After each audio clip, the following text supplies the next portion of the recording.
Fala pessoal, beleza? Trazer aqui um vídeo, né, pessoal, para explicar ali algumas situações que eu estava, né, conversando com alguns assinantes, né, e que ficou algumas dúvidas, tá? Então, para a gente retirar essas dúvidas, a gente vem para cá, tá? Pessoal, isso daqui é nosso trade system, né? Como falei, né, eu criei isso daqui para mim mesmo, para manter a minha disciplina, tá? E o que dá mais certo, né, pessoal? O que aumenta, né, muito a questão da assertividade, tá? O que você pode fazer para você aumentar muito a sua assertividade? É aquela ideia, né, do Alexander Elder, tá? Que é do triple screen, tá? O que é, né, aplicar o triple screen dentro desse operacional? E por que dessa vez aqui eu estou colocando o M1, tá? Pessoal, o M60, né, precisa ser o seu tempo-chave, tá? Então esse time frame aqui, né, vai ser de onde você vai, né, tirar a sua ideia central, né, daquilo que está um pouco mais fácil do mercado fazer, né? No fechamento de ontem, né, eu havia dito que estava mais fácil do preço descer do que o preço subir. Por quê? Porque tem alinhamento, né, tá, das médias, tá? E nesse cenário aqui, o que acontece mais é da média do preço bater nas médias, né, e voltar a descer. Por quê? Porque elas estão abertas e estão alinhadas, tá? O preço está trabalhando do lado de baixo das médias. Então fica mais fácil o preço descer, tá? Aqui nos 60 minutos do que o preço, né, ter uma movimentação, tá, de alta, visto que ele vai enfrentar essas médias ali, né, como uma resistência ao preço, beleza? Tá? Então, o time frame de 60 minutos é para você ter uma noção de para onde está mais fácil o preço ir, tá? Você olhou o M60 e viu que o M60 está difícil da movimentação do preço, né, ter continuidade na alta, lá nos time frames menores vai ser mais fácil você trabalhar uma movimentação de queda. Concordam, né, comigo de maneira simples, né, isso, tá? Então, em time frames menores, né, vai ser mais viável eu pensar em entrar na ponta vendedora, tá? Claro que se fizer sentido, né, por exemplo, né, se fizer sentido a movimentação do preço, né, para uma movimentação de compra, lógico que eu posso também pegar essa movimentação de compra. Até onde? Por exemplo, até as médias, até uma máxima anterior, né, tá?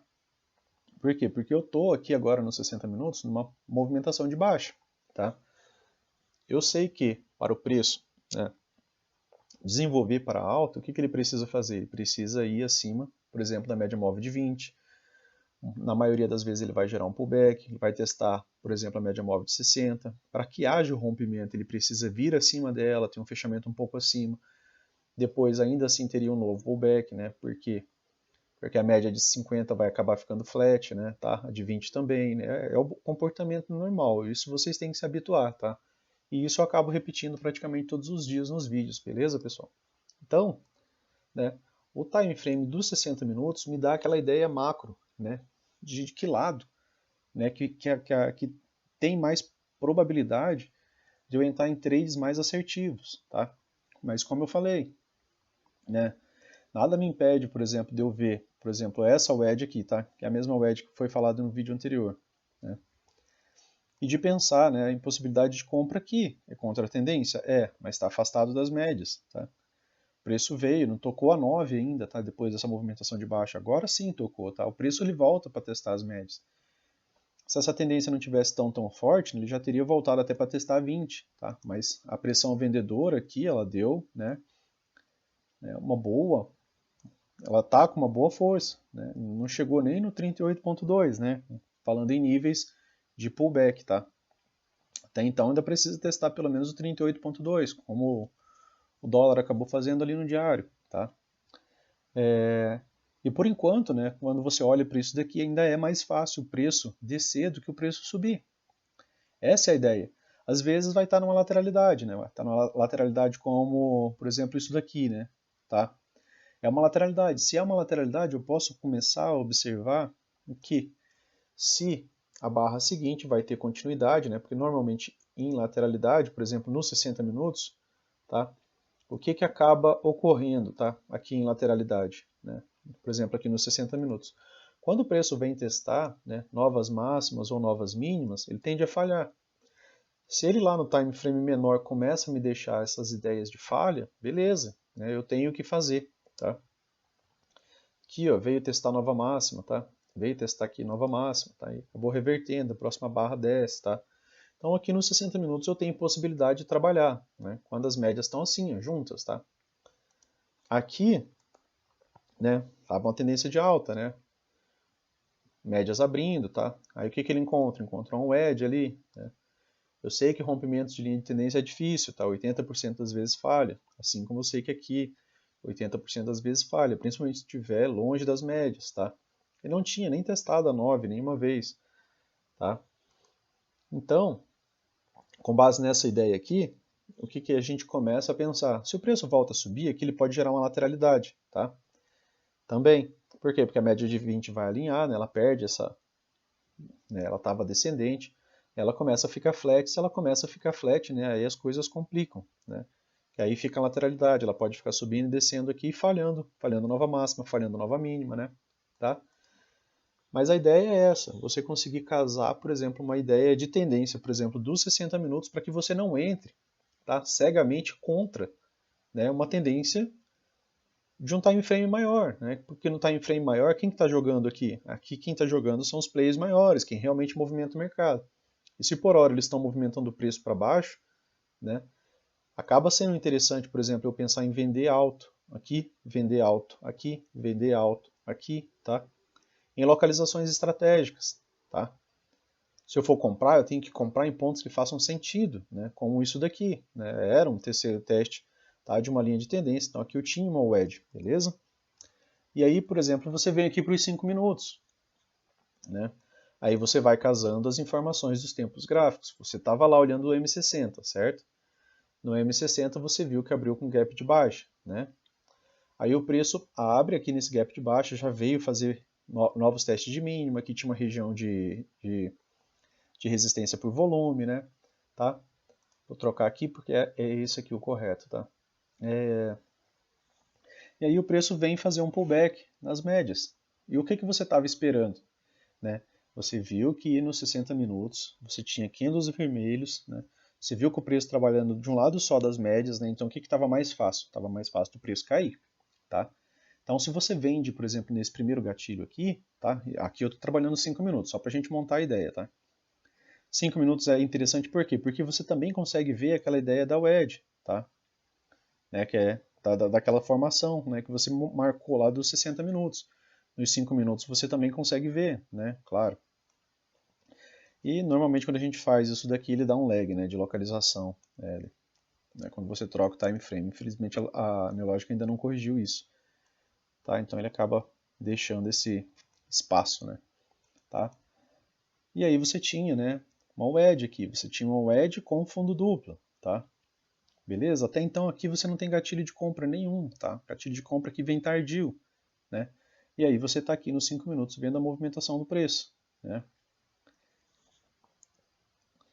Aqui, pessoal, tá? Te deu a ideia de compra, tá? Aqui é que nem eu falei. Se você já tem uma leitura melhor de contexto, você sabe, né, que o preço ele se afasta demais, né? Ele chegou numa região, não foi só o afastamento, tá, pessoal? Além do afastamento, né, que você viu aqui, observado, por exemplo, né, do preço em relação às médias, você tinha esse contexto da wedge, né, visto pelo M60 e visto aqui pelos 5 minutos, tá? E aí depois ele vem e deixa um fundo duplo. E agora, né, eu vou trazer aqui para vocês um minuto, mas antes eu vou fazer uma marcação. Por exemplo, ó, aqui foi a máxima do dia, tá? Vou pegar um quadradinho aqui e vou pintar ele aqui de amarelo, o preenchimento, tá? Aqui você teve a máxima do dia, né? Até então. E aqui, né, você teve a mínima do dia. E nenhuma vez o preço voltou para chegar aqui perto da mínima, tá? Acabou deixando topos, fundos ascendentes aqui, tá? Fundos mais altos. Essas coisinhas você tem que ir observando, né? Tá? Por quê? Porque se ele está renovando mínima, eu vou esperar subir para vender mais. Por quê? Porque ele vai provavelmente renovar mínima de novo. Se ele parou de renovar mínima, né? Se eu for vender, eu tenho que vender alto. Por quê? Porque ele já não está renovando mínima mais, tá? Então tem algumas movimentações do preço que você tem que estar atento, sempre, tá? E aí, pessoal, vem aqui agora para 1 minuto, tá? Que é o time frame, né, mais absurdo, né? E que provavelmente, se não fosse nesse operacional de tendência, eu jamais tocaria no assunto para vocês de 1 minuto, tá? Só que conversando, né, com os nossos assinantes e percebendo, eu acabei vendo que deixar trades contra a tendência para quem está começando não foi uma ideia boa, tá? Por quê? Porque o novato, né, quando ele está começando, ele quer achar topo e ele quer achar fundo. E a ideia aqui é você ter um trade system que te leve a ter uma taxa de acerto maior do que a taxa de erro, correto? Essa é a ideia central, tá? E aqui no minuto, pessoal, você só vai ver gatilhos a favor de uma tendência prévia. Precisa de pelo menos uma mínima tendência, senão você não vê gatilho algum, tá? Lógico que ainda assim você precisa observar alguns pontos, tá? Aqui, né, você teve um gatilho de compra, aqui você tem uma média longa, média móvel de 200. As médias não tinham alinhamento para romper essa média móvel de 200, tá? Se fosse ter o rompimento, teria um pullback e teria continuidade. Você não viu a continuidade, tá? Mas você viu a máxima do dia aqui. Deixou o gatilho de venda aqui, tá? Então se você vende aqui e mantém seu stop aqui no lugar correto, tá? Você não ia ser estopado, você pegaria aqui 700 pontos, tá? Ele travou aqui nessa região de suporte, tá? Uma região de suporte por volume, né? As mínimas aqui deixaram claro isso, né? Entrou pressãozinha compradora aqui nessa movimentação, tá? E aí ele vem e faz um topo mais baixo, aonde? Na média móvel de 200, de novo, tá? E sai com a barra de ignição. Depois disso daqui, pessoal, essa barra de ignição ela sai de todas as médias, tá? Os melhores trades eles vão sair das médias móveis, tá? Isso Al Brooks nos diz, Martin Pring nos diz, Velez nos diz, tá? Então, se atentem aos melhores trades saindo das médias. O seu stop é menor e o trade ele tem espaço para andar a teu favor, tá? Aqui ele anda, anda, anda, se afasta, volta. O que foi isso daqui, pessoal? Foi um pullback. É um pullback. Isso daqui também é um setup, é um PC de venda, tá? Essa barra sozinha aqui, ela ativa um PC de venda. Então, se você vende aqui com seu stop aqui, você tinha 99 pontos no minuto, ó, e possibilidade de 600 pontos, tá? Beleza? Então, você não vai ver gatilho de compra mais aqui. E lógico, você também não vai ver gatilho de compra aqui nessa reversão, né? Por quê? Porque para você ver um gatilho, você precisa de uma mínima tendência prévia. E aí fica ainda, né, o dever de casa, né, para você, por exemplo, peguei esse gatilho aqui, tá? Esse gatilho aqui me pagou, Luciano, alguma coisa? Cara, ele pagou aqui, ó, 186 pontos. Mas onde ele falha? Ele falha na VWAP. Tinha alinhamento do preço para ele subir aqui de maneira dessa forma, pessoal, com preço só de um lado, só das médias? Não, não tinha, tá? Faltou isso aqui para que esse rompimento ocorresse. Aí o que ele faz? Ele pega e faz um fundo duplo, tá? E o fundo duplo é uma figura clássica, né? E aí depois de uma wedge, tá? Então para mim isso aqui é fantástico, né? Eu gosto muito desse parâmetro aqui. Então eu particularmente já estou entrando aqui embaixo, tá? Só que para isso você precisa de tempo de tela, né? Você não pode estar fazendo isso, né, sem saber o que você está fazendo, tá? E aí você tem gatilho de compra aqui, de novo, né? No fechamento dessa barra. Quantos pontos pagou? 225. Tinha um stop de 200, tá? Onde que ele veio? Topo anterior, tá? Tinha alinhamento para subir, pessoal? Ainda não, mas já está chegando cada vez mais acima da VWAP, os preços estão se alinhando. Isso daqui é o que, pessoal? É um pullback. Um pullback enquanto, né? Pensando em retração, tá? Então, se você pensa em retração, esse pullback ele veio até o 61.8, tá? Beleza? Cravou aqui o 61.8, certo? E ele volta a subir. Novo gatilho de compra. Se você entra aqui, tá? Uma boa barra de ignição saindo das médias, né? É o tipo de trade que você não pode ter medo. E ó, mesmo por um minuto, ó, stop de 310 pontos. Mas quantos pontos pagou? 500 em 9 minutos, tá? E aí eu estou analisando o M1 aqui com vocês, pessoal, mas a análise é a mesma. Tem condição do preço continuar subindo aqui, pessoal, desenfreadamente? Com esse distanciamento das médias, olha aqui, ó, dá uma olhada. Quantos pontos falta, tem para a média móvel de 20? A gente está falando de um minuto, 386 pontos. Então o preço ele chegou rápido demais numa região, né, afastada demais das médias. O que normalmente acontece? Um pullback poderia ter sido um PC de compra, tá? Não foi, ele veio abaixo, né? Deixou um topo mais baixo, te deixa gatilho de venda aqui, tá? Então, se você vende aqui, também te pagaria alguns pontos, tá? 162. E aí a gente está falando de 1 minuto, tá, pessoal?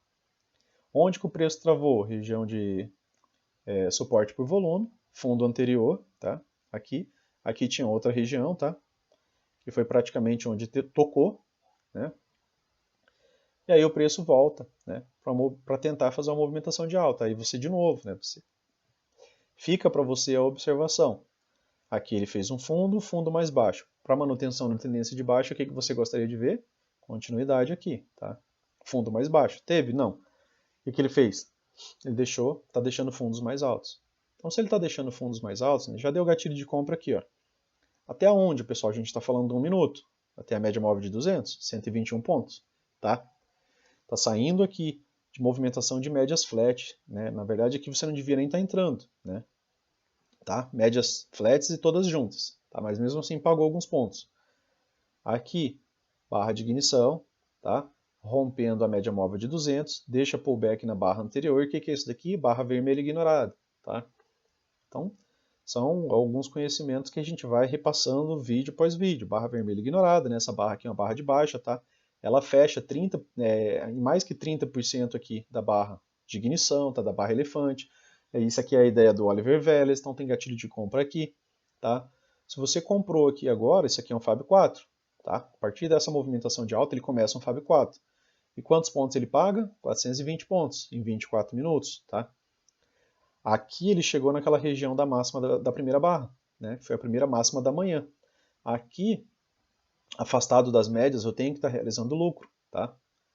Para quê? Para caso vá romper isso daqui, ele vai fazer um pullback, o preço vai se reajustar, ele vai continuar a subir. Foi o que ele fez? Não. Ele vem, faz um pullback, volta a subir, ó. Deixou o gatilho de venda aqui, tá? Esse gatilho de venda aqui, pessoal, você não pega. Por quê? Porque ele é uma barra subindo. E se você quer vender numa barra, né, tendo continuidade. De preferência que essa barra ela gere o rompimento da barra da mínima da barra anterior, como esse, tá? Gatilho de venda, rompeu a mínima da barra anterior, demonstrando interesse vendedor, você vende aqui, seu stop aqui, ó, de 70 pontos, tá? Pagou 200 pontos, tá? Aí ele vem e faz uma puxada, duas puxadas, três puxadas. Três puxadas, pessoal, é o quê? É uma wedge, tá? Uma puxada, duas puxadas, três puxadas, né? Três mínimas mais baixas, tá? Depois de uma wedge, muitas vezes gera um bom repique. Esse repique veio, tá? Então faz sentido você, por exemplo, pensar nessa compra aqui. Entrada aqui, né? Seu stop meio afastado, né? 200 pontos, pagou 250, tá? Stop técnico, stop correto, tá? E aí virou uma lateralidade, né? Aqui fica bem chato, né, de você trabalhar. E se você observar bem, o preço veio de novo testar a máxima. De novo se afastou das médias, tá? Por contexto, você até pode fazer algumas vendas aqui, tá? Mas aí você precisa ter esse contexto. Com o tempo operando só a favor da tendência, né, você vai começar a observar isso aqui e às vezes você pode fazer alguns trades, tá? Contra a tendência, tá? Mas isso daqui faz sua conta crescer, né? Gatilho de compra, pagou. Até onde? Até essa região de resistência por volume, tá? Gatilho de compra, pagou de novo, tá? A gente está falando aqui de 3 minutos, pessoal, 100 pontos, tá? Gatilho de compra, pagou de novo, né?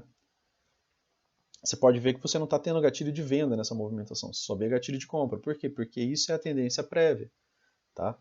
Gatilho de compra, pagou bem pouquinho até a máxima aqui, tá? Quase nada, 34 pontos. Depois ele faz um pullback, né? E se você deixa seu stop aqui, ele te estoparia, tá? Vai acontecer também.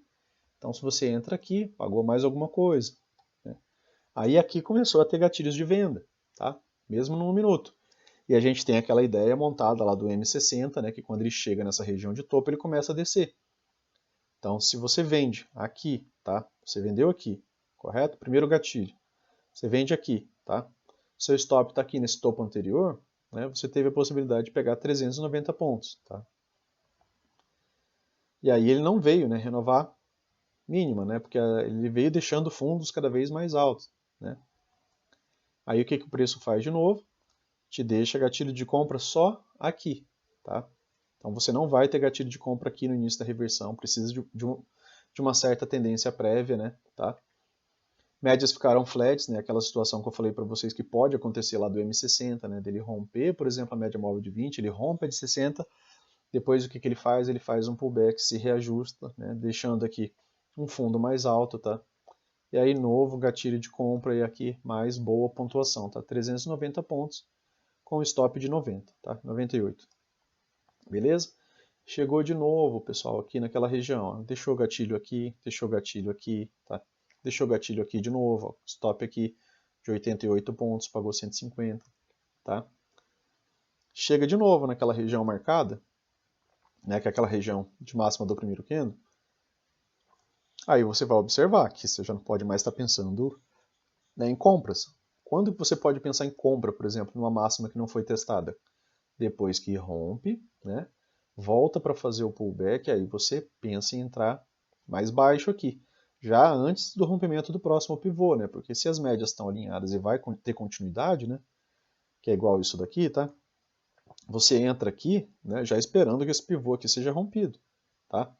Caso esse pivô não seja rompido, você pode até trazer seu stop break-even, né, para o seu ponto de entrada, porque se ele não for rompido, beleza, esse trade aqui não deu certo. Mas uma outra centena de trades vai dar, tá? Aqui você só teve gatilho de venda já aqui, né? Pagou mais alguns pontinhos, né? Mais 92 pontos, tá? O que eu estou querendo demonstrar para vocês, pessoal? Casar as informações do M60 com M5 e M1, tá? Aí, aqui é final de tarde já, né, pessoal? Aqui já é pós 16 horas, né? Aí as movimentações, né? Aqui ficou essa lateralidade bem chata, né? Aqui teve novamente, aqui, esses horários aqui eu já não estou mais operando, tá? Mas aqui realinhou as médias, né? Tá? Depois dessa barra aqui. Aqui é difícil, né, de você pegar essas movimentações, porque isso aqui é uma movimentação de lateralidade. E às vezes, né, você entra alto numa lateralidade, igual esse gatilho aqui, né? Médias todas próximas. Né? E uma característica, né, de lateralidade é que toda vez que o preço tenta romper, ele falha e volta para dentro da movimentação. Né? Quem quebra a lateralidade de fato é essa barra aqui. Uma boa barra de ignição, né? Aí ela teve continuidade, tá? Aí depois já foi ter gatilho só aqui, né? Próximo da VWAP. Volta, pullback, nova barra de ignição. Venda de novo, tá? Aqui, primeiro gatilho no pullback, tá? Venda de novo, tá? E aí acabou o dia, né, pessoal? Tá? Só para vocês darem uma olhada, por exemplo, no M1, né? Olha essa lateralidade, tá? E olha como, quando chega em regiões muito altas, né? Por quê? Porque lá no M60 você está contra as médias, tá? Aqui onde está em amarelo é onde lá no M60 tá a média móvel de 9, tá? Que é a resistência ao preço, tá? Aqui é a média móvel de 9, ó, tá? Não teve grandes fechamentos acima da média móvel de 9, não teve fechamentos, na verdade, acima de novas máximas, né? Qual que é a ideia, né? A mesma ideia. Se eu quero ver continuidade, né? Se eu quero ver continuidade de alta, por exemplo, amanhã, se eu for acreditar na continuidade de alta, eu preciso que a barra, né, ela feche, né, acima, tá, da máxima da barra anterior. Ou seja, eu preciso disso daqui. Eu preciso que ela faça rompimentos, né? Ela faça rompimentos de máxima. Para quê? Para eu ver o real interesse dos comprados, tá? E isso eu posso trabalhar em time frames menores, né? Se eu ver isso daqui, por exemplo, no M60, eu fico muito mais confortável de pensar numa possibilidade de continuidade, né? Apesar de eu ter a média móvel de 20 aqui, tá? Beleza? Então a ideia, né, de você trabalhar, né, essa ideia do triple screen, né, é você, né, não entrar, né, sem uma real razão, tá? Por exemplo aqui, né, vou entrar comprado numa movimentação dessa? Tá, aqui sim. Aqui faz sentido para mim eu entrar comprado. Por quê? Porque eu sei que 80% das tentativas de rompimento de linha de tendência vão falhar, tá? É uma estatística, tá? Então, se eu tenho essa estatística, eu não vou apostar nos 20%. Então, eu não vou vender aqui também. Mas para eu comprar, eu preciso ver sinais de compra, tá, pessoal? A gente não sai comprando porque testou essa região, porque quando ocorre rompimentos, eles vão gerar movimentos projetados, né? E aí teria rompimento desse pivô aqui. E aí a gente ia trabalhar alvos de espelhamento, tá? Para essa movimentação. Beleza? Eu vou colocar no dólar aqui, né? Só para a gente falar rapidinho da mesma ideia, né? No dólar, pessoal, a primeira barra dos 60 minutos fecha mais ou menos aqui, tá? Bem aqui, ó. Né? A primeira barra dos 60 minutos acaba fechando bem aqui. Vou trazer aqui para os 60 minutos. Tá o quadradinho ali, tá? Primeira barra dos 60 minutos fecha aqui, na sua máxima, rompendo toda uma lateralidade. Quando que rompimentos de lateralidade funcionam, pessoal? Quando tem barras de ignição, tá? Boas barras de ignição e preferencialmente elas fecham longe, tá? Da região. Se essa barra tivesse fechado aqui, essa barra do M60, né? Você está vendo essa máxima aqui, tá? Se ela tivesse fechado, sabe, mais ou menos aqui, com 10, 20% do seu corpo para fora, né, a maior probabilidade seria que ela ainda voltasse para dentro dessa movimentação. Aqui, pessoal, foi pressão compradora pra caramba, tá?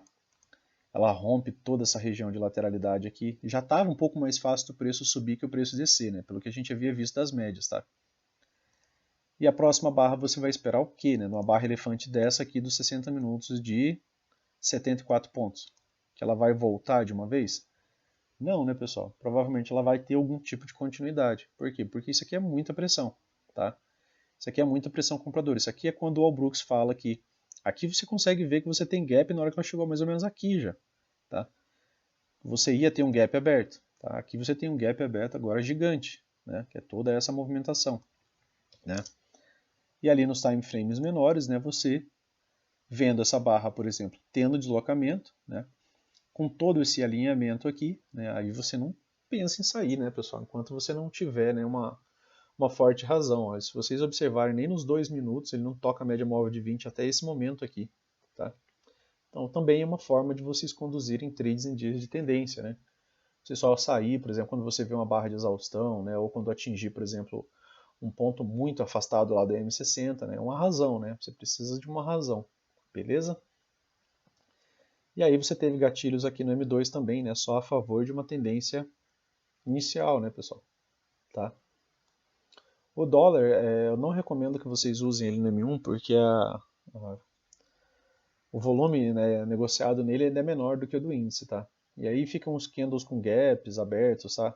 Agora até deu uma melhorada aqui, porque o M2 está mais interessante, mas às vezes no minuto você vê uns gaps abertos ali que fica um pouco mais difícil a leitura também, tá?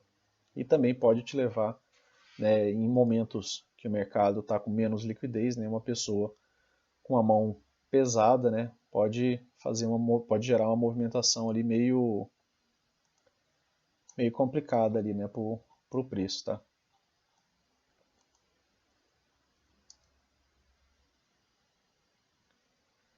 Beleza, pessoal? Então, tentem fazer essa associação, tá? Ela é permitida até no minuto, por quê? Porque no minuto você só vai ver gatilho a favor de uma tendência prévia, tá? Então você não vai ver um trade contra a tendência, você não vai tentar adivinhar um topo ou tentar adivinhar um fundo, tá, pessoal? Beleza? Tranquilo? Lembrando, né, candles amarelos, possibilidade de pullback ou transição para uma tendência de baixa, tá? Beleza? Valeu, pessoal.